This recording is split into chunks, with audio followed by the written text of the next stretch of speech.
ममता जी, आपका बहुत बहुत स्वागत, अभिनंदन है। नमस्कार भाई साहब। आवाज आ रही है मेरी आपको? आवाज आ रही है, बिल्कुल स्पष्ट आवाज आ रही है। और वीडियो तो मुझे दिखाई नहीं दे रहा, आ रहा है कि नहीं आ रहा है कुछ नहीं समझ में आ रहा। नहीं नहीं, आपका वीडियो बिल्कुल आ रहा है अभी। जी। हमारे विश्वविद्यालय से तिवारी जी जुड़े हैं। चलिए, जितना लोगों ने ज्वाइन किया है, मेरे पास मैसेज आ रहा है। तो अब हम लोग देखते हैं, हमारी मुख्य वक्ता आज आ चुकी हैं। आपका आ जाना यहाँ इसमें पर्याप्त है। आप आ चुकी हैं तो हम लोग अपनी मीटिंग पूरी कर सकते हैं। तो आज की हमारी मुख्य वक्ता, जैसा कि हम विषय पहले ही बता चुके हैं, घोषित कर चुके हैं, विषय हमारा आ चुका है। और क्वातांगो विश्वविद्यालय चीन से चीनी और हिंदी विषय, हिंदी भाषा के विद्वान विशेषज्ञ डॉक्टर विवेक मणि त्रिपाठी जी हम लोगों के बीच उपस्थित हो चुके हैं। तो मैं डॉक्टर विवेक मणि त्रिपाठी जी से चाहूंगा कि आज के विषय का जो प्रसंग है, हम लोगों का सौभाग्य है कि हमारे छोटे से निवेदन पर आप तुरंत जुड़ जाते हैं और चीन से हैं और चीन में ही यात्रा कर रहे हैं। वहाँ तुलनात्मक भाषा विज्ञान में आप प्रोफेसर हैं। ऐसे डॉक्टर विवेक मणि जी हम लोगों के बीच आ चुके हैं। मैं चाहूंगा कि आज के विषय पर आपका एक उद्बोधन हो जाए। डॉक्टर विवेक मणि जी। जी प्रणाम सर। बहुत बहुत आभार आपका। आपका स्नेह मुझे सदैव प्राप्त होता रहता है। आदरणीय डॉक्टर अखिलेश त्रिपाठी जी, आदरणीय डॉक्टर ममता कुमारी जी, शुभम त्यागी जी एवं इस मंच से जुड़े सभी विद्वतगण, आप सभी का विशेष आभार। आज का जो विषय है वह नितांत ही प्रासंगिक है और आवश्यक भी है। युवा जो है, वैसे तो कहा जाता है कि युवा जो होते हैं वो देश के भविष्य होते हैं, लेकिन मेरा मानना है कि हमने भविष्य नहीं देखा है। युवा जो है वो हमारे देश के वर्तमान होते हैं। क्योंकि हमारी जो भारतीय संस्कृति है, आप देखेंगे भारतीय संस्कृति में अंग्रेजी में 3 शब्द है, यस्टरडे, टुडे, टुमारो। लेकिन हमारे हिंदी में कल, आज और कल 2 ही शब्द हैं। तो जो हमारे भारतीय मनीषियों ने, हमारे दार्शनिकों ने जब चिंतन मनन किया होगा तो उन्हें प्राप्त हुआ कि जो भविष्य में जो वर्तमान जो बीत चुका है उसे तो हम सुधार ही नहीं सकते, वो तो हमारे हाथ में ही नहीं है। और जो भविष्य है, आने वाला कल है, वो तो हमें पता ही नहीं है, तो हम उसे सुधारेंगे कैसे? तो हमारे हाथ में केवल और केवल वर्तमान है और इसी वर्तमान के नींव पर हम अपना जो भविष्य है वो तैयार कर सकते हैं, तैयार करते भी हैं। तो इसी तरह मेरा मानना यही है कि जो युवा है वे हमारे देश के वर्तमान है और यदि हम अपने युवाओं को सशक्त बनाएंगे तो निश्चित रूप से जो हमारा राष्ट्र होगा वो सशक्त होगा। अब जो युवाओं को हम सशक्त कैसे बनाए, यदि अब वर्तमान समय में हम देखें तो केवल जीविकोपार्जन के लिए नौकरी प्राप्त, ज्ञान प्राप्त करना, पढ़ाई लिखना यह पर्याप्त नहीं है। पर्याप्त यह है कि हमें अपने समाज के प्रति, अपने राष्ट्र के प्रति भी उपयोगी होना होगा। और यह उपयोगी हम कैसे होंगे? यह उपयोगी हम तभी होंगे जब हमें नैतिक शिक्षा मिलेगी। वर्तमान प्राचीन काल में क्या थे? प्राचीन काल में हम जो क्षेत्र निर्माण करते थे वह नैतिक शिक्षा के माध्यम से ही तो करते थे। मैं एक प्रसंग सुनाना चाहूंगा। चीन में एक मेरे कुलपति महोदय जी हमको बुलाए और बोले कि मैं भारत और चीन के नैतिक शिक्षा पर तुलनात्मक अध्ययन करना चाहता हूँ, कि तुम मुझे बताओ वहां के करिकुलम में क्या क्या है, पाठ्यक्रम में। तो मैंने कहा हमारे भारत में जो नैतिक शिक्षा है वह अनिवार्य विषय के रूप में नहीं है, ऐच्छिक विषय के रूप में है। तो उन्हें बड़ा आश्चर्य हुआ कि जो चीन की जो नैतिक शिक्षा है उस पर भारतीय नैतिक शिक्षा का बहुत ज्यादा प्रभाव है। जब बौद्ध धर्म का प्रवेश हुआ पहली शताब्दी में तो नैतिक शिक्षा भी भारत से चीन में आया और यहाँ की नैतिक शिक्षा को प्रभावित किया। और आज चीन में नैतिक शिक्षा स्कूल में, विश्वविद्यालय में अनिवार्य विषय के रूप में पढ़ाया जाता है। और हमारे यहाँ हम इसको छोड़ चुके हैं नैतिक शिक्षा, जिसका विद्यार्थी हैं वे सफल होने पर ज्यादा जोर दे रहे हैं, सार्थक होने पर नहीं। अब सार्थक, सफल तो आतंकवादी भी हैं, वे भी अपने उद्देश्य में सफल है, लेकिन वे समाज के प्रति, देश के प्रति, विश्व के प्रति सार्थक नहीं है। तो सार्थक हम तभी होंगे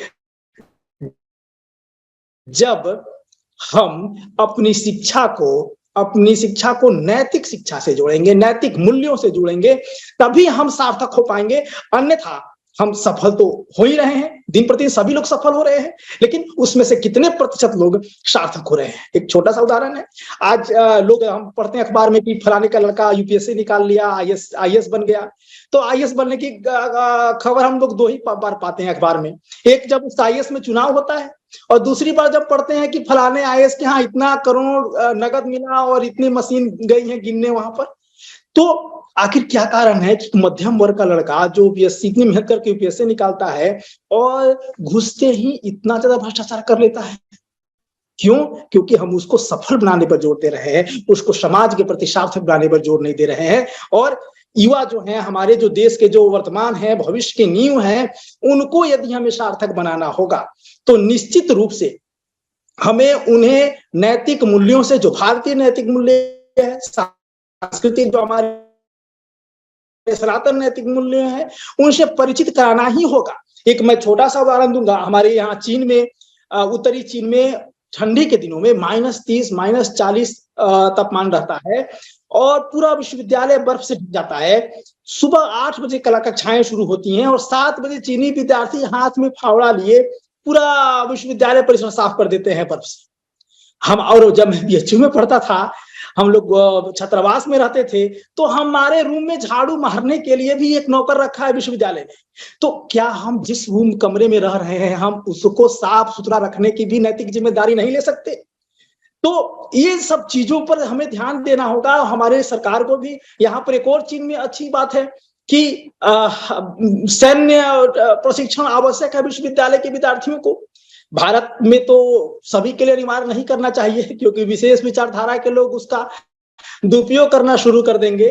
लेकिन ये जो अग्निवीर शुरू हुई है, मुझे लगता है कि ये बहुत ही अच्छा है। हमारे एनएसएस भी है, तो ये सब कार्यक्रम बहुत अच्छे हैं और जो हमारे विद्यार्थियों में, युवाओं को चरित्र निर्माण पर जोर देते हैं। तो कुल मिलाकर मैं यही कहना चाहूंगा कि जो हमारे विवेकानंद जी का कथन हो कि हमें युवाओं की आवश्यकता है, मुझे युवाओं में ही भरोसा है कि वे ही भारत का जो एक विकास को, एक भारत के को नई दिशा देंगे, नई गति देंगे। महात्मा गांधी जी का भी यही कथन था। तो वर्तमान समय में जो हमारे युवा हैं वो ज्यादा दिग्भ्रमित हो रहे हैं, ज्यादा उन्हें आसानी से उन्हें भटकाया जा रहा है। तो ऐसी परिस्थिति में हम उन्हें कैसे बचाएं और साथ ही साथ उनको राष्ट्र निर्माण की दिशा में कैसे प्रेरित करें, तो इन सब विषय पर विस्तृत चर्चा के लिए हमारी जो आज वक्ता है डॉक्टर ममता कुमारी जी तो अपने विचार रखेंगे ही, हमारा मार्गदर्शन करेंगे ही। लेकिन मेरा यही मानना है कि हमें अपने युवाओं को ज्यादा से ज्यादा स्थान देना होगा राष्ट्र के निर्माण में, और इसके लिए नैतिक शिक्षा को, चारित्रिक शिक्षा को अनिवार्य रूप से लागू करना होगा। तभी जो हमारे युवा है वे हमें एक सबल राष्ट्र की। बहुत बहुत आभार डॉक्टर विवेक मणि त्रिपाठी जी, प्रोफेसर वातांगो विश्वविद्यालय चीन से। आपका मार्गदर्शन इस मंच को प्राप्त हुआ, आप इस मंच के ही हैं। कनिष्का जी, एक अपने इसमें केपी तिवारी जी हैं, उनको पैनल में ले लीजिए। केपी तिवारी जी, श्रीमान केपी तिवारी जी हमारे बड़े आदरणीय हैं और प्रयागराज में मेरे अभिभावक रहे हैं, मेरे व्यक्तिगत जीवन के अस्तित्व के अमृत रहे हैं और विद्वान हैं।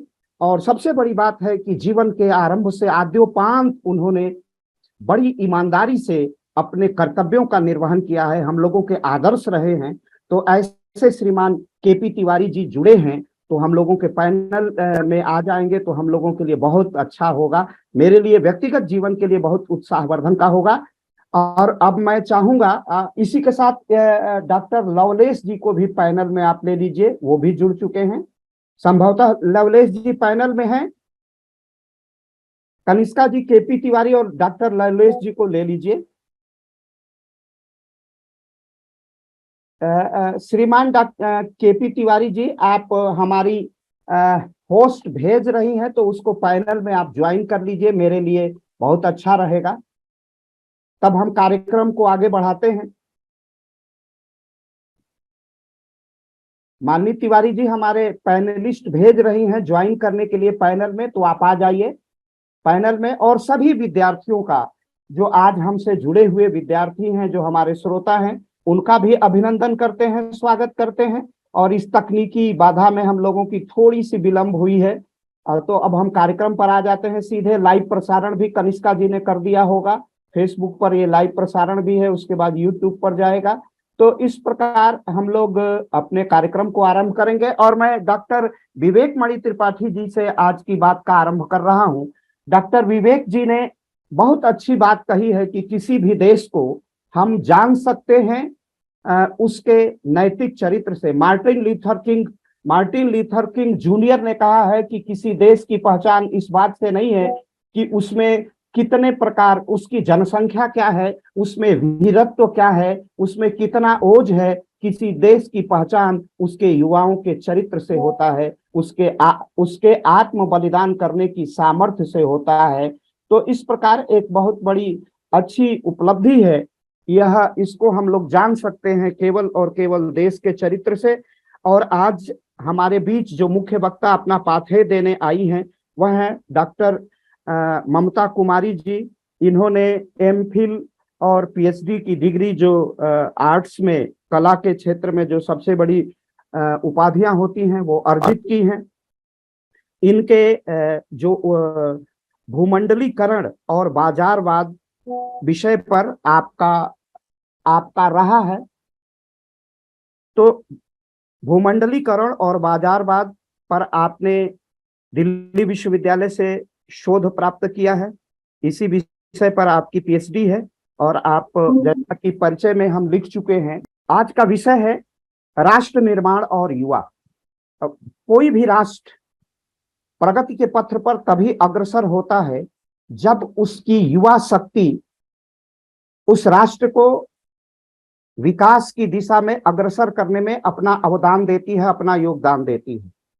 युवा किसी राष्ट्र की दशा और दिशा के निर्धारक होते हैं और यह सौभाग्य है कि भारत विश्व की आबादी में भारत सर्वाधिक युवा आबादी वाला देश है। भारत में लगभग 40% आबादी युवाओं की है। दुनिया का सबसे युवा देश है। और कोई भी युवा का मतलब होता है तारुण्य, और तारुण्य का अर्थ होता है कि हमने, यह आयु की संगणना नहीं है, लेकिन अर्थ की भाषा में, राजनीति और सामाजिक जीवन शैली में उसकी गणना हम आयु से करते हैं। जबकि भारतीय मनीषा ने इसकी संगणना आयु से नहीं की है, बल्कि हमारी मेधा से की है, हमारी बौद्धिक शक्ति से की है, हमारी चिंतन की प्रणाली से की है, हमारी कर्मशीलता से की है। इसका आधार होता है युवा। लेकिन जिस आधुनिक संदर्भ बोध में युवा कहें, अगर आयु की संगणना करें तो विश्व में सबसे सर्वाधिक आबादी वाला यह देश है, युवाओं का देश है। हमारी पहचान, वैश्विक पहचान युवा से है, तरुणों से है। और तरुणों से ही राष्ट्र का निर्माण होता है। जब जब किसी भी राष्ट्र पर संक्रमण आता है, वह राष्ट्र संक्रमण की बेला में होता है, तो उस राष्ट्र को दिशा और दशा देने के लिए युवा ही आगे आता है। हम आजादी के अमृत महोत्सव वर्ष में हैं और इस देश की स्वतंत्रता का मुक्ति संग्राम भी इस देश के युवाओं ने लड़ा था। मैं जिस नगर में बैठ करके आपसे संवाद कर रहा हूं और लोक पहल के कार्यक्रम का आयोजन हो रहा है, यह नगर चंद्रशेखर आजाद का है और यहीं पर दुश्मन की गोलियों का हम सामना करेंगे। आजाद ही रहे हैं, आजाद ही रहेंगे, जैसा उद्घोष भारत माता की अपना सर्वोच्च प्राणोत्सर्ग करके अपना आत्म बलिदान दिया, किसी अपने लिए, किसी अपनी महत्वाकांक्षा में नहीं, राष्ट्र को स्वतंत्रता की बेड़ियों से मुक्त कराने के लिए दिया था। तो ये युवा उत्साह होता है, युवा ऊर्जा होता है। और लोक पहल का उद्देश्य भी लगातार युवाओं को प्रेरित करना है। हमारे पास युवा के रूप में डॉक्टर विवेक मणि, डॉक्टर हर्ष जी, डॉक्टर लवलेश जी और हमारे जो श्रोता भी हैं, इनमें अधिक संख्या हमारे युवाओं की ही होती है। और जब हम यूट्यूब और फेसबुक लाइव पर जाते हैं तो हमारे युवाओं की होती है। मैं अब ज्यादा समय न लेते हुए मैं केवल संक्षेप में अपना परिचय, लोक पहल का परिचय देना चाहूंगा कि यो लोक पहल की स्थापना राष्ट्रीय स्वयंसेवक संघ के स्वयंसेवकों ने की है। इसका नेतृत्व करते हैं प्रयाग विश्वविद्यालय से doctor BK Singh, Meerut institute of technology से प्रोफेसर आलोक चौहान, काशी हिंदू विश्वविद्यालय से प्रोफेसर संतोष सिंह इलाहाबाद विश्वविद्यालय से ही उसमें कुल सचिव रह चुके हैं और हमारा वर्तमान में अध्यक्ष की भूमिका निभाते हैं डॉक्टर BL आर्या सर। और वीर बहादुर सिंह पूर्वांचल विश्वविद्यालय से प्रोफेसर अवनीश पार्थीडकर सर, ऐसे हमारे हैं। और हमारे 5 लोक पहल के 5 सांस्कृतिक अधिष्ठान हैं, 5 सांस्कृतिक लोक पहल के केंद्र हैं, आधार हैं। पूज्य ब्रह्मलीन महंत अवैद्यनाथ जी, पूज्य अशोक जी सिंघल, पूज्य राजेंद्र सिंह रज्जू भैया जो हमारे राष्ट्रीय स्वयंसेवक संघ के चतुर्थ सरसंघ चालक हैं, महामना पंडित मदन मोहन मालवीय और एकात्म मानववाद के प्रणेता पंडित दीनदयाल उपाध्याय हमारे वैचारिक आधार हैं। और लोक पहल का मुख्य उद्देश्य या श्रेय प्रेय पाथेय एकमात्र लक्ष्य उत्तर प्रदेश के यशस्वी मुख्यमंत्री पूज्य योगी आदित्यनाथ जी की नीतियों को जन जन तक पहुंचाना और जनता की समस्याओं को सत्ता प्रतिष्ठान की ओर अग्रसर करके एक सेतु का काम करना लोक पहल का उद्देश्य है।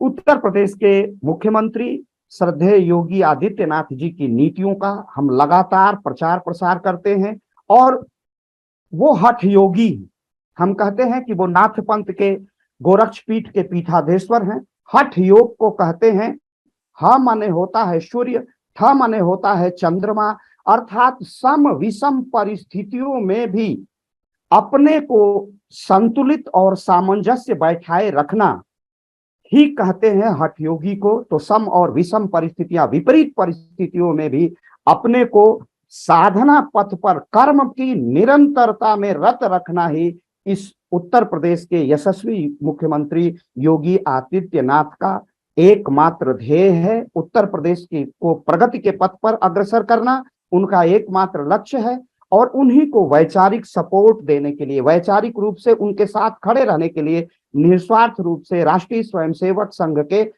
समस्त स्वयंसेवक लोक पहल के माध्यम से उनके नीतियों का प्रचार प्रसार करते हैं। और लोक पहल लगातार उन्हें भारत के भावी प्रधानमंत्री के रूप में भी देता है। यह निसंकोच और बिना किसी भ्रम के हम यह उद्घोषणा लोक पहल से करते रहते हैं। हमारा उद्देश्य, हमारा सपना है कि ऐसे त्याग और वैराग्य के केंद्र पूज्य योगी आदित्यनाथ जी जैसे लोग उत्तर प्रदेश के भावी मुख्यमंत्री बने।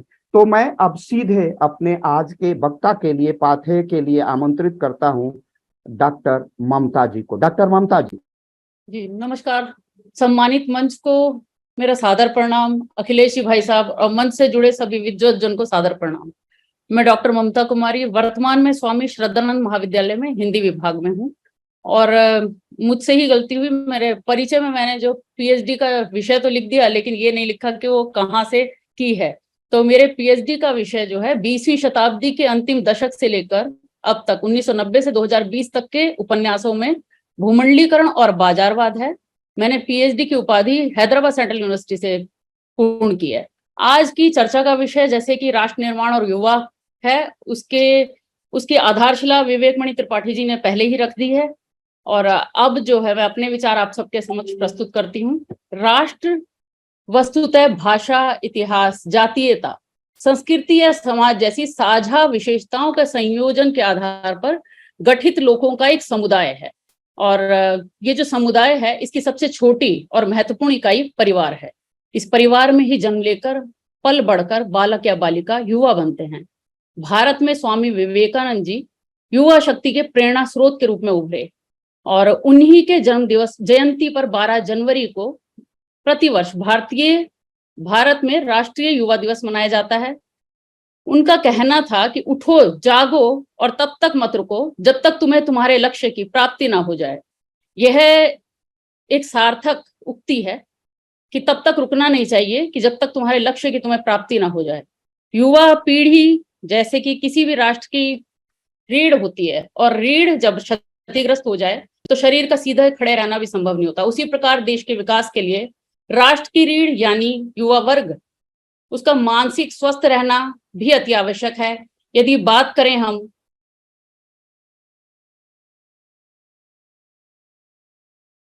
बात करें देश आजादी से पहले की, तो युवाओं को सही मार्गदर्शन और देश के प्रति कर्तव्य बोध का ज्ञान कराने के लिए स्वामी विवेकानंद मार्गदर्शक बने। 11 सितंबर 1893 को शिकागो के विश्व धर्म सम्मेलन में स्वामी जी ने अपने भाषण की शुरुआत मेरे अमेरिकी भाइयों और बहनों के द्वारा की, जिसका समूचे जनसमूह ने तालियों की गड़गड़ाहट के साथ स्वागत किया। इन्होंने चरित्र निर्माण पर बल देते हुए वे कहते हैं कि जिस शिक्षा से हम अपना जीवन निर्माण कर सकें, मनुष्य बन सकें, चरित्र गठन कर सकें और विचारों का सामंजस्य कर सकें, वही वास्तव में शिक्षा कहलाती है। विश्व भर की सबसे बड़ी युवा शक्ति भारतीय है। आज विश्व का प्रत्येक 5वां युवा भारतीय है और राष्ट्र का सर्वांगीण विकास और भविष्य यहाँ रहने वाले लोगों की शक्ति और क्षमता पर निर्भर करता है। अपार क्षमताओं से भरे युवा में त्वरित शिक्षा और रचनात्मक कौशल होता है। समाज और राष्ट्र में परिवर्तन लाने की वह एक ताकत रखता है, एक चिंगारी की भांति है जो शोलों में तब्दील हो जाती है। आजादी के लिए किए गए प्रयासों में भी युवाओं की भूमिका महत्वपूर्ण रही है। समय समय पर कवियों व लेखकों ने भी राष्ट्र को स्वतंत्रता की बेड़ियों से मुक्त कराने के लिए युवाओं का आग्रह किया है। इस देश की माटी से ही शहीद भगत सिंह, राजगुरु जैसे वीर जन्मे हैं। आजादी के दीवाने कवियों ने और लेखकों ने अपनी लेखनी द्वारा युवाओं का समय समय पर उद्बोधन किया है।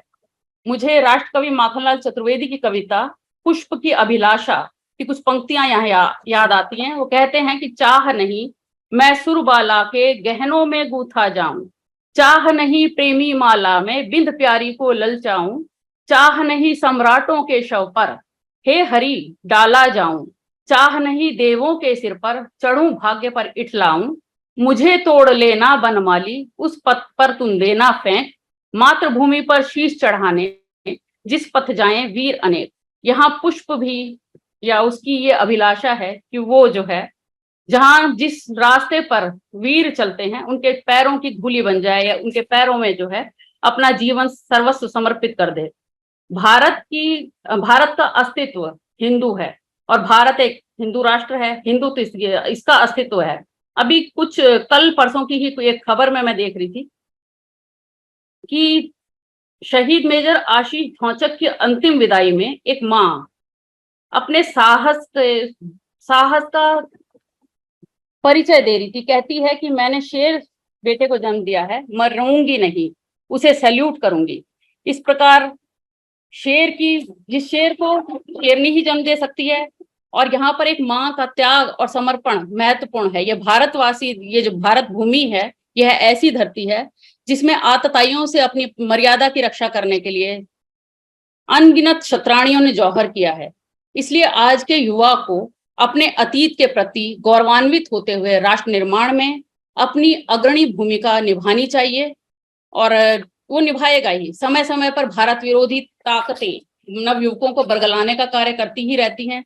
इसका सबसे बड़ा उदाहरण कश्मीर में भोले भाले युवकों को धर्म के नाम पर जिहादी बनाना, पंजाब में खालिस्तानी समर्थकों का सिर उठाना, देश CDS जनरल विपिन रावत की आकस्मिक दुर्घटना में उनका शहीद होना, ये सब बहुत सारे ऐसे उदाहरण हैं जब समय समय पर विरोधी ताकतों ने हमारे देश के वीरों को क्षति पहुंचाई है। और देश के युवाओं के सम्मुख आज अनगिनत चुनौतियां हैं, उन्हें इसी में से अपना रास्ता चुनना है। राष्ट्र निर्माण और युवा की जब हम बात करते हैं तो उसमें जब परिवार की बात आती है तो कहना चाहिए कि परिवार की भूमिका अहम रूप निर्धारित करती है। आज हम युवाओं को जब हम कहते हैं कि युवा बड़ा होके वो कुछ ऐसा करे कि माता पिता के साथ साथ देश को भी उस पर गौरव महसूस हो, लेकिन क्यों ना हम उस युवा को जो बचपन में अभी जिसने जन्म लिया है उसको बालपन से ही संस्कारों द्वारा पोषित करें।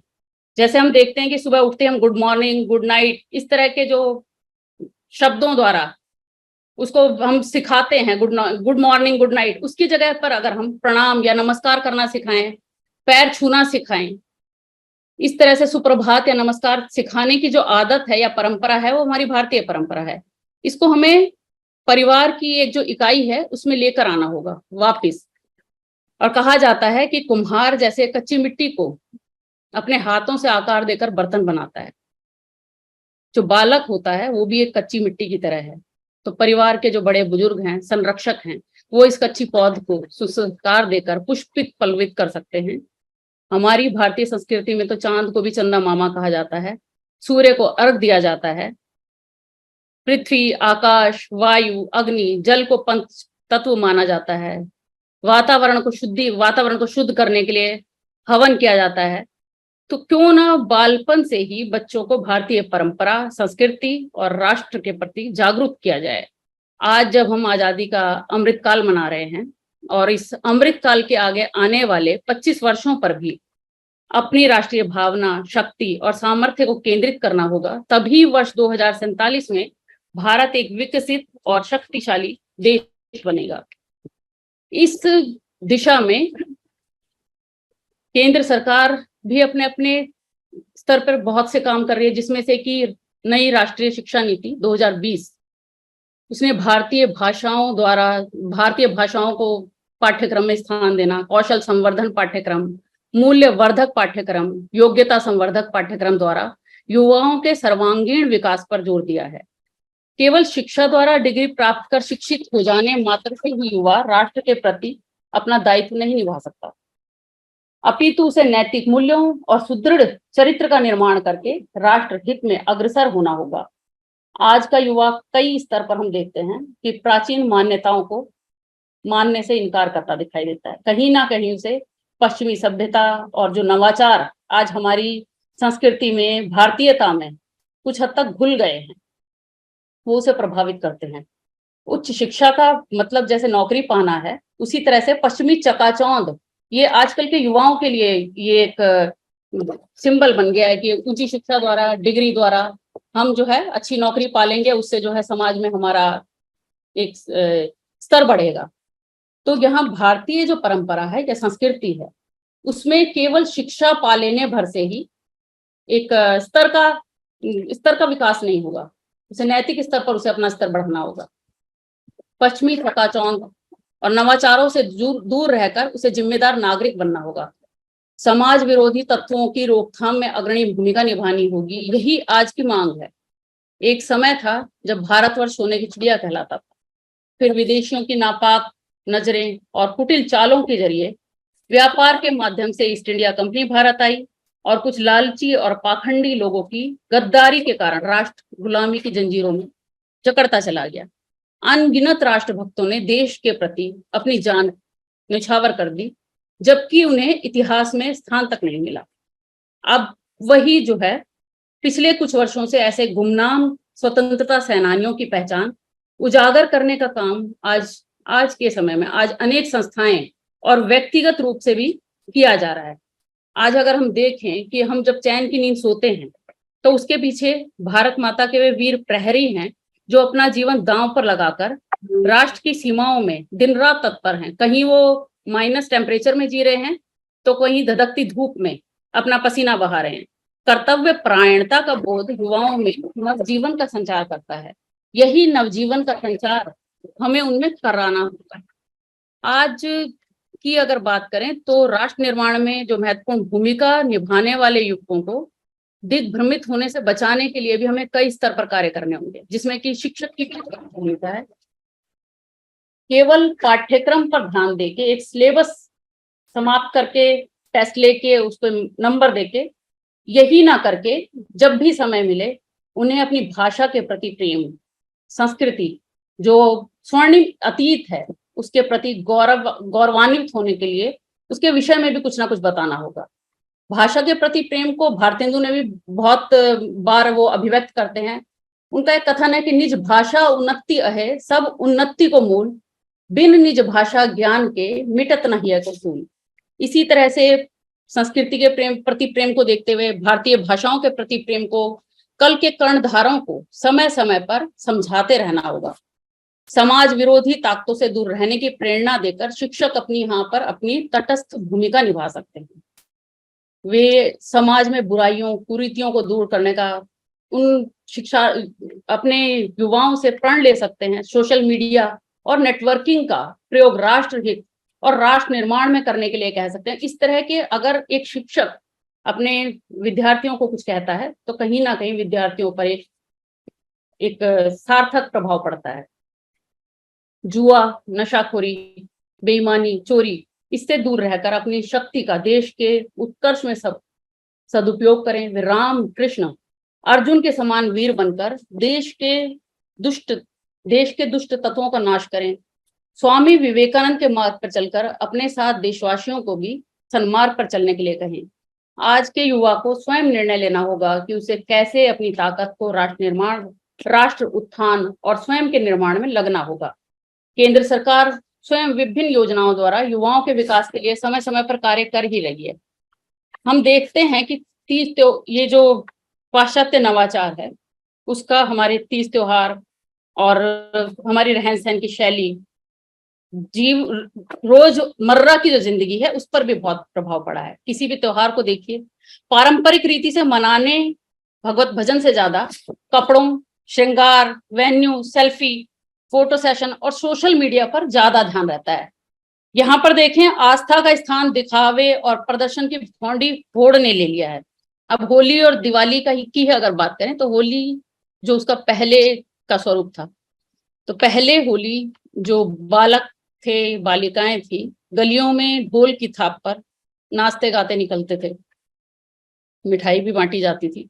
लेकिन आज जो हम देखते हैं, और उन्हें ये नहीं रहता था कि हम क्या पहने क्या ना पहने, लेकिन आज युवाओं को सफेदी की चमक से लबालब सफेद कुर्ता और टी शर्ट पहन के रंग बिरंगे बालों की टोपी लगाकर नशे में धुत सोशल मीडिया पर फोटो डालने की होड़ ज्यादा रहती है। इसी कड़ी में अगर दीपावली की भी अगर हम बात करें तो दिवाली में भी जैसे पहले मिट्टी के दीपकों द्वारा घर को प्रकाशित किया जाता था, रंगोली बनाई जाती थी, बहुत सारे इस तरह के कार्य किए जाते थे। आज चाइनीज बिजली के बल्बों ने उसका स्थान ले लिया है। जहां पहले थाल में खील, बताशे, मिठाई का प्रसाद दिया जाता था, वहां आज कुछ मीठा हो जाए के नाम पर कैडबरी सेलिब्रेशन, चॉकलेट खिलाने की होड़ लगी है। इस प्रकार जीवन स्तर में भी आप बहुत से बदलाव देखेंगे और विज्ञापन इसमें अहम भूमिका निभाते हैं। अब वो कंपनियां जो विज्ञापन, उन्हें अपना फायदा दिख रहा है इसलिए वो कुछ भी बेचने के लिए तैयार हैं, लेकिन आज हमें भी और युवाओं को भी उसमें से एक अपना सही क्या है, गलत क्या है, उसका निर्धारण स्वयं करना होगा। हमें आज की युवा पीढ़ी को सकारात्मक सोच और राष्ट्र हित के लिए तैयार करना होगा। अब हमें तय करना होगा कि आज का युवा भटकाव की दुनिया में ना जाए और पश्चिमी सभ्यता का अनुसरण करती श्रद्धा टुकड़ों में ना बटे। जिस तरह कुछ दिनों पहले भी खबरें आई हैं, प्यार के नाम पर मासूम लड़कियों को बरगला कर धर्म परिवर्तन कराया जाता है। मेरा ये मानना है कि कुछ प्रसंगों में कानून का हस्तक्षेप होना चाहिए। अब मैं जो कानून की धारा में ही एक लिव इन रिलेशनशिप की यहाँ पर बात करूंगी कि जिस तरह से ये कानून आया उसने भारतीय कुछ परिवारों को तोड़ के रख दिया। हम गांव देहात में भी ये चीजें देखते हैं कि जहां पर पहले एक स्त्री जो है एक परिवार की धुरी हुआ करती थी, वहां अब लिव इन रिलेशनशिप का एक सर्टिफिकेट दिखाकर ये कह दिया जाता है कि मैं अब इसके साथ रहने के लिए आजाद हूं। वहां पर आपके पुरुष और स्त्री दोनों के दोनों जो हैं इस तरह के कानूनों का सहारा लेकर जो परिवार की जो इकाई है उसको तोड़ रहे हैं। तो हमें ये इस तरह की आज के समय की मांग है कि इस तरह के कानूनों को ज्यादा प्रश्रय ना दिया जाए। और इसी तरह से बेटियों के साथ साथ हम बेटों को भी नैतिक मूल्य और समाज के प्रति जागरूकता का पाठ पढ़ाएं। स्वस्थ मानसिकता, स्वस्थ तन और उच्च बौद्धिक क्षमता युक्त युवा ही कल के स्वस्थ भारत का निर्माण करेगा। अंत में मैं राष्ट्रकवि मैथिली शरण गुप्त की कुछ पंक्तियों के साथ अपनी वाणी को विराम दूंगी। वे कहते हैं कि जिसको न निज गौरव निज देश का अभिमान है, वह नर नहीं पशु निरा बल्कि मृतक समान है। आप सभी प्रबुद्ध जनों को, सम्मानित मंच को बहुत बहुत आभार, धन्यवाद कि आपने मुझे ध्यान से सुना और मुझे अपनी बात कहने का अवसर प्रदान किया। बहुत बहुत धन्यवाद डॉक्टर ममता जी, आपके इस सुंदर पाठे के लिए, सुंदर उद्बोधन के लिए। हम आपके प्रति आपका बहुत आभार करते हैं, आपका बहुत अभिनंदन करते हैं। विषय आपने लिया था राष्ट्र निर्माण और युवा। राष्ट्र बनता है सहजीवन, सह अस्तित्व और साहचर्य से। राष्ट्र बनता है एक तरह की संस्कृति और एक तरह की सभ्यता से। राष्ट्र बनता है हमारी एकात्मकता से, हमारे एक मनोभाव से और हमारी दृढ़ मनस्विता से, हमारे धर्म और हमारे आध्यात्म से। भारत को यह गर्व है कि भारत एक राष्ट्र के रूप में अनादिकाल से लेके सृष्टि के आरंभ से और आज तक अपने अस्तित्व को बचाए हुए है। तो उसके सुरक्षा, उसकी सुरक्षा का जो मूल तत्व है इस देश की संस्कृति, इस देश की सभ्यता और इस देश का धर्म और उसका आध्यात्म है। और इसी को लेकर राष्ट्र बनता है। और राष्ट्र निर्माण जब हम करते हैं, राष्ट्र कोई ईंट गारे का टुकड़ा नहीं है, यह दिलों को जोड़ने का, मन को जोड़ने का, हृदय को जोड़ने का, हृदय को पवित्र करने का एक भाव है। यह देश अनात्म वस्तु में ही आत्म तत्व का दर्शन करता है। यह देश स्थूल भी है और यह देश सूक्ष्म भी है। हमारे 12 शिवलिंग हैं और कश्मीर से कन्याकुमारी तक और कच्छ से कामरूप तक यह सार्वदेशिकता जो जुड़ती है उसका प्राण तत्व राष्ट्र है। बिना राष्ट्र के यह देश आगे, बिना राष्ट्र के हम भारत की परिकल्पना नहीं कर सकते। इसे अंग्रेजी में जरूर भारतीय संविधान के अनुच्छेद 1 में कहा जाता है इंडिया दैट इज भारत, लेकिन इसका जो मूल तत्व है, इंडिया तो केवल मात्र अनुवाद है, यह भारत ही है और यही इसकी आत्मा है और यही इसकी वैश्विकता भी है। हमारी जो पहचान है वो भारतीयता से है और इस भारतीयता को संरक्षित और सुरक्षित करने का दायित्व शुरू से ही इस देश के युवाओं पर रहा है। हमारे युवा मनीषियों से लेकर हमारे वरिष्ठ आचार्यों तक यह देश ऋषियों का देश है। यह देश संदीपनी के सुदामा और कृष्ण का देश है। यह राम की मर्यादा का दृश्य है, देश है। कृष्ण का उत्कर्ष और शंकर का मानस जहां पाया जाता है, उसके प्राण तत्व को, इसके कण-कण को, जहां कण-कण में शंकर हो, उसे भारत कहा जाता है। और इस भारत को सजाने, संवारने और विशेष रूप से आधुनिक संदर्भ बोध में हमारी जनसंख्या की वृद्धि तीव्र गति से है। हमारी उसी के अनुसार आर्थिक प्रगति भी अभी तीसरी छमाही में हमारी आर्थिक प्रगति 7.89 पॉइंट है, 0.89 है। लेकिन हमारी जो प्रगति की दर है उसी के साथ साथ हमारी बेरोजगारी की दर भी लगभग 8% है। तो हमारे युवा अगर स्वावलंबी बनेंगे, युवा अगर हमारे स्वावलंबन की ओर अपने पैरों पर खड़े होंगे, हम इसीलिए भारत के यशस्वी प्रधानमंत्री आदरणीय मोदी जी ने कहा local for vocal, vocal for global. अगर हम स्थानीयता को आवाज देके उसे वैश्विक बना देते हैं तो इसका अर्थ है कि हम अपने उत्पाद को विश्व के स्तर का बनाएंगे और भारत को स्वावलंबी बनाएंगे। यह युवा पीढ़ी ही आर्थिक, सामाजिक, आध्यात्मिक, चारित्रिक प्रत्येक दृष्टि से इस राष्ट्र के सर्वोत्कृष्ट विकास के लिए युवा ही सबसे बड़ा ऊर्जा की शक्ति है। उसी की ऊर्जा की शक्ति से एक दिन धर्म सम्मेलन में, विश्व के धर्म सम्मेलन में भारत का धर्म ध्वज स्थापित हुआ था और आज हम चांद पर भी अपनी स्थिति मजबूत कर लिए हैं। सूर्ययान की तैयारी है और यह सब युवा शक्ति के बल पर ही हो रहा है। युवा कहने का अर्थ है वह मन, वह परिपक्व मन जो केवल कर्म में निरंतर रत रहे, कर्म की निरंतरता ही उसके जीवन की पहचान बने। हमें याद है इतिहास में ध्रुव और प्रहलाद दो नाम हैं, लेकिन इतिहास इस बात की गणना नहीं करता कि ध्रुव और प्रहलाद कितने वर्ष तक जीवित रहे। हम याद रखते हैं काल के वक्ष पर उनका अमिट कर्म। तो काल के वक्ष पर अमिट अपना निशान, पद चिन्ह, अपने हस्ताक्षर युवा ही कर सकता है। इसलिए राष्ट्र निर्माण निश्चित रूप से युवाओं के माध्यम से ही उसका स्वरूप और आकार हो सकता है। भारत का भविष्य युवा ही है।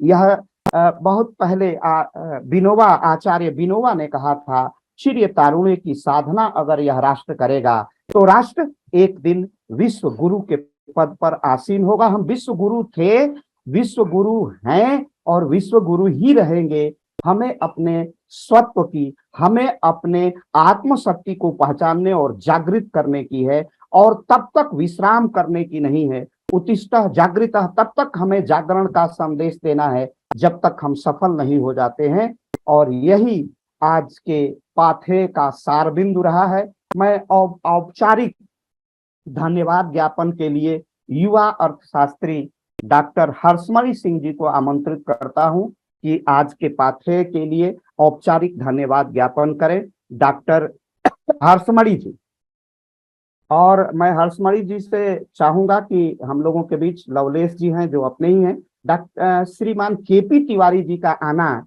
हम लोगों के लिए बड़ा गर्व का विषय है, क्योंकि एक विद्वान व्यक्ति हैं, बड़ी सूक्ष्म दृष्टि से किसी चीज का अवलोकन करते हैं, और सबसे बड़ी बात है कि उनमें काव्य प्रतिभा भी है, साहित्यिक प्रतिभा भी है। और आज इस पूरे पाठ्य को उन्होंने सुना है, तो आपका सर, आप हमारे मंच पर आए हैं, आपका बहुत बहुत स्वागत और अभिनंदन।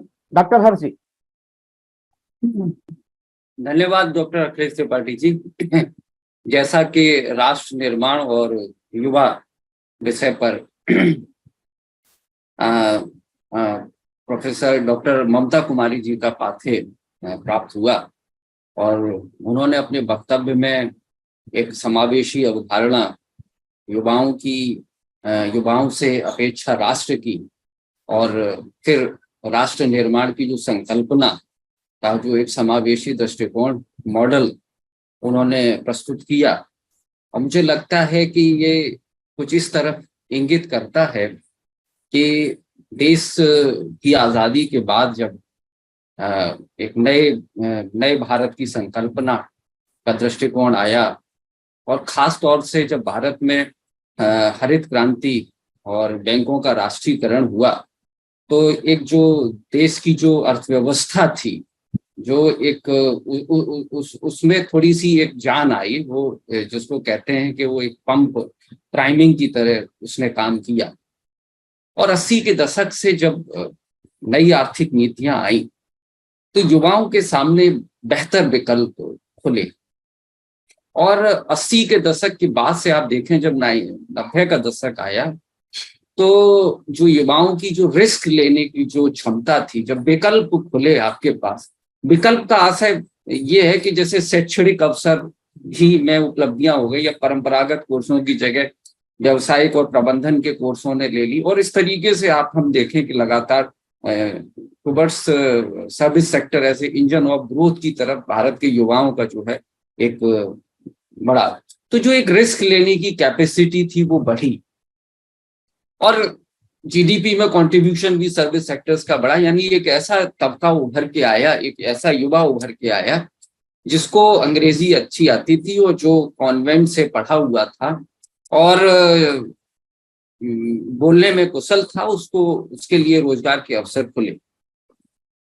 लेकिन आज क्या क्या क्या उतने ही मानक पर्याप्त थे? देश आजाद हुआ, हम अमृतकाल की बात कर रहे हैं, 75 साल का भारत हमारे सामने है। हम एक बार फिर से, अभी पिछले दिनों ही हमने G20 जैसे बड़े एक आयोजन को, और आयोजन क्या बल्कि सफलता पूर्वक जिस आयोजन को बखूबी निभाया, तो क्या अब आगे क्या रास्ता क्या होना चाहिए?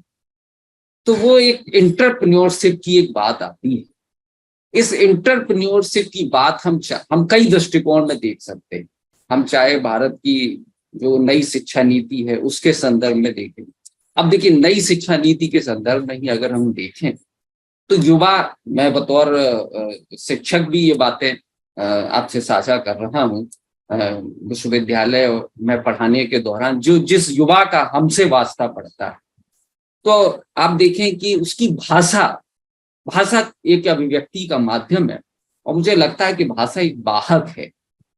हम वास्तव में किसी भी भाषा पर एकाधिकार कर उस भाषा को परिमार्जित नहीं करते, बल्कि भाषा हमें स्वयं अभिव्यक्ति का एक माध्यम देती है, और हम खुद परिमार्जित होते हैं उससे, हम खुद अपना विकास करते हैं। तो आप देखें कि 90 के दशक के बाद से जब ऑल इंडिया रेडियो और FM का जमाना बढ़ा, तो आप देखें कि ऑल इंडिया रेडियो में जो भाषा बोलने वाले एंकर थे उनकी भाषा आप देखें, जो एफएम लगातार कई सारे खुल गए, लगभग हर बड़े महानगर को एफएम चैनल से जोड़ दिया गया, और उसके जो एंकर हैं जिनको रेडियो जॉकी कहते हैं, जरा उनकी भाषा को आप देखें तो हम किस तरफ जा रहे हैं। हम अपनी भाषा को संकुचित करते जा रहे हैं। मैं केवल एक भाषा की बात कर रहा हूँ क्योंकि राष्ट्रीय शिक्षा नीति में मातृभाषा की बात करी गई है और अपनी भाषा में शिक्षा की बात करी गई है। तो आप देखें हम भाषा को कितना सीमित करते जा रहे हैं। हम जिस परिवेश से आते हैं वो हिंदी की खड़ी बोली का प्रदेश है।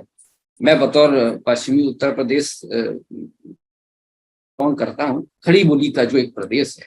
लेकिन आज जब हम देखें कि जो इस भाषा से जुड़ी हुई जब उत्तर पुस्तिकाएं को देखने का क्रम आता है तो ऐसा लगता है कि भाषा रेंग रही है, भाषा रेप्टाइल है, उसकी रीढ़ में कमी आई है, भाषा अपने आप को संभाल नहीं पा रही, जबकि हिंदी तो खड़ी बोली, उसकी तो रीढ़ होनी चाहिए।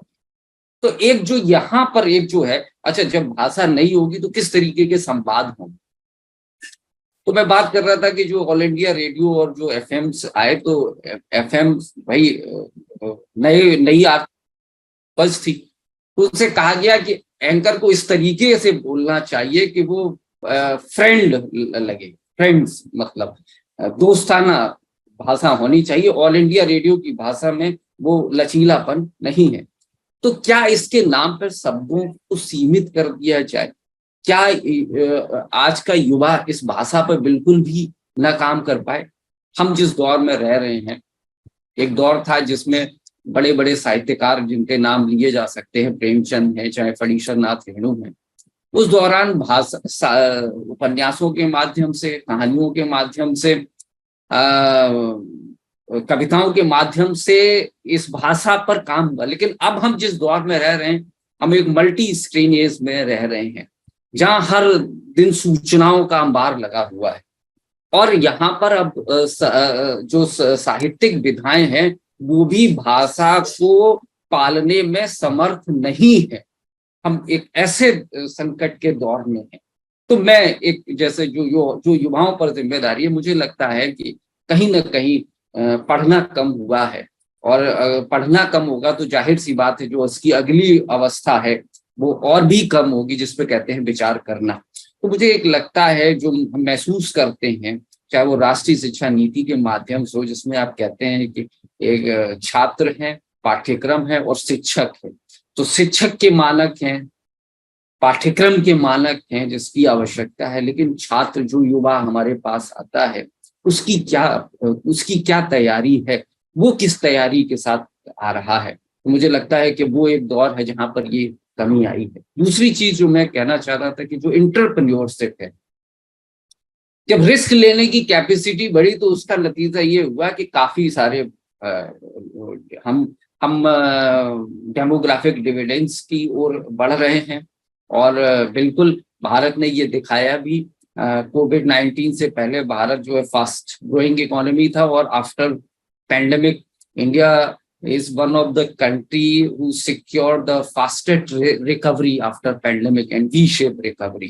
So this is because of the agrarian economy and definitely the contribution of service sectors. ठीक है, तो ये सारी जो चीजें थी उनसे बिल्कुल हमारी अर्थव्यवस्था में है उपलब्धि है, लेकिन क्या वो भारत को एक विश्व स्तर पर, विश्व पटल पर जिस तरीके से विश्व हमारी तरफ देख रहा है, जिस तरीके से भारत के जो शीर्ष नेतृत्व है, जिस तरीके से नई सप्लाई चेन की बात हो रही है, तो उसमें जो एंटरप्रेन्योरशिप है युवाओं में, जैसे वो रोजगार की बात करते हैं, और रोजगार में जाने के जो दो तरीके होते हैं कि एक जो है रोजगार देना और एक है कि रोजगार में अपने आप को एडजस्ट कर लेना। तो वहां जो एक आ रहा है, जो एक स्पेस आ रहा है, वो चाहे स्वावलंबी भारत सरकार का जो स्वावलंबी भारत का अभियान हो, चाहे उसकी बात हो, तो जब अब हम उस रिस्क कैपेसिटी को ट्रांसमिट करने का समय है। और इसे हम ट्रांसमिट कैसे कर पाएंगे? इसे हम ट्रांसमिट कर पाएंगे कि हम किस तरीके से नवाचार को अपनाएं। एक नए इकोसिस्टम की तरफ हम जा रहे हैं, ईज ऑफ लिविंग की तरफ बढ़ रहे हैं। एक नया इकोसिस्टम है हमारे सामने। हम अब पहले से ज्यादा अवसर हमारे पास हैं, पहले से ज्यादा एक्सपोजर की संभावनाएं हैं। हाँ, भारत में नए नए फैसिलिटीज जो है वो गवर्नमेंट सरकार की तरफ सरकारें भी प्रयास कर रही हैं। और तो हम किस तरीके से उस एंटरप्रेन्योरशिप को डेवलप करें, इस पर मुझे लगता है कि बात करने की युवाओं से आवश्यकता है। एक और जो पहलू है जिसमें कि एक जो डायलॉग डिलीवरी है वो किस तरीके से हो, युवाओं की समस्याओं को किस तरीके से उचित प्लेटफॉर्म पर उठाया जाए। ये एक ऐसा ट्रांसफॉर्मेशन फेज होता है जिसमें उनके डाइवर्जन, क्योंकि उनके पास ऊर्जा तो बहुत ज्यादा होती है, अगर हम उस ऊर्जा को राइट डायरेक्शन में कर दें तो वो काफी फ्रूटफुल हो सकती है।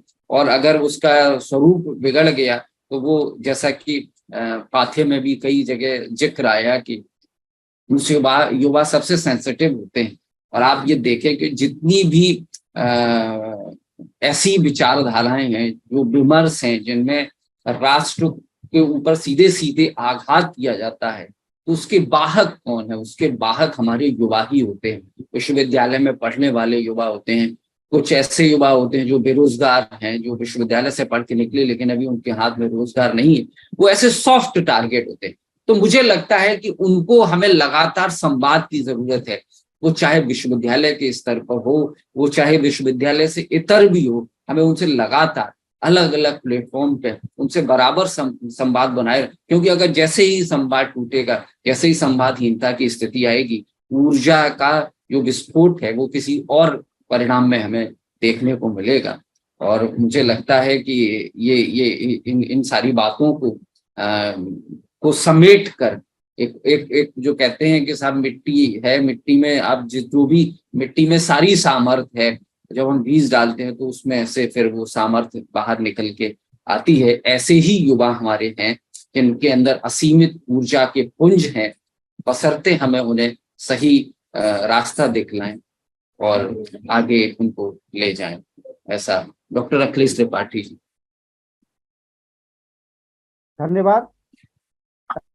आज के पाठ्य के लिए डॉक्टर ममता जी का बहुत बहुत आभार। और इस आभासी मंच को हम तक उपलब्ध कराने के लिए doctor professor Alok Chauhan sir और उनकी युवा टीम, जिसमें कनिष्का जी हैं, उनका बहुत बहुत आभार। आज हमसे जितने हुए यूट्यूब और फेसबुक लाइव पर जुड़े हुए सारे श्रोताओं का बहुत बहुत अभिनंदन, विद्यार्थियों का अभिनंदन। हमारे बीच डॉक्टर लवलेश सिंह जी हैं, उनका बहुत बहुत स्वागत, आभार। बहुत बहुत आभार श्रीमान केपी तिवारी जी, आपका आशीर्वाद मिला। अगर आपका वीडियो अगर खुल सके तो मैं चाहूंगा कि सर आप 2 मिनट हम लोगों को संबोधित कर देंगे तो बहुत हमारा उत्साहवर्धन होगा। श्रीमान केपी तिवारी जी, संभवतः सर नहीं सुन रहे हैं। आज राष्ट्र निर्माण और युवाओं पर बहुत ही सुंदर वार्ता हम लोगों के बीच हुई। ये देश युवाओं का है और युवाओं के कंधे पर ही भारत का भविष्य है। भाषाएं कई बार भारत में सिमटी हैं। हम संस्कृत, वैदिक संस्कृत से लेकर के पाली प्राकृत में गए हैं, फिर बोलियों में गए हैं, क्षेत्रीय भाषाओं पर गए हैं, लेकिन फिर भी भारत की सार्वधिकता और भारत की विकास की गति और भारत को समझने, भारत की प्रतीति और भारत की अभिव्यक्ति कहीं नहीं रुकी है, चाहे वो मराठी का साहित्य रहा हो, चाहे किसी भी रूप में। और नवाचार या संवाद, बहुत शब्द हिंदी साहित्य, हिंदी भाषा और उद्भव और विकास में आचार्य हजारी प्रसाद द्विवेदी कहते हैं कि भाषा अपना एक कालखंड के बाद अपना शब्द, साहित्य और अपनी मर्यादाओं का परित्याग करके एक नया स्वरूप ग्रहण कर लेती है। तो भाषाएं जीवंत होती हैं, भाषाओं का कभी सिकुड़न नहीं होता है, भाषाएं चलती रहती हैं। और भाषाएं, कभी अंग्रेजी से टकराव होगा तो एक नया स्वरूप होगा। भाषा संकुचन का प्रतीक है ही नहीं है, भाषा विविधता का प्रतीक है। भाषा मनोगत भावों की अभिव्यक्ति का बड़ा आधार है। आज का मौजू मूल रूप से भाषा था ही नहीं, आज तो हम युवा और भारत पर बोल रहे थे। नया भविष्य बनेगा। हमारी अर्थनीति, राजनीति, समाज नीति जैसी होती है, भाषा का स्वरूप भी उसमें बदलता है। राजभाषा मंत्रालय इसीलिए बनाया गया है कि नए शब्दों को गढ़े, नए शब्दों को कहे। इस पर बहुत विमर्श है, वो लंबा विमर्श है, लेकिन आज डॉक्टर ममता जी ने जो पाथेय दिया है उसके लिए आपका हृदय से आभार। और हम चाहेंगे बहुत बहुत कि धन्यवाद। हाँ, बहुत बहुत आपका अभिनंदन, बहुत बहुत धन्यवाद।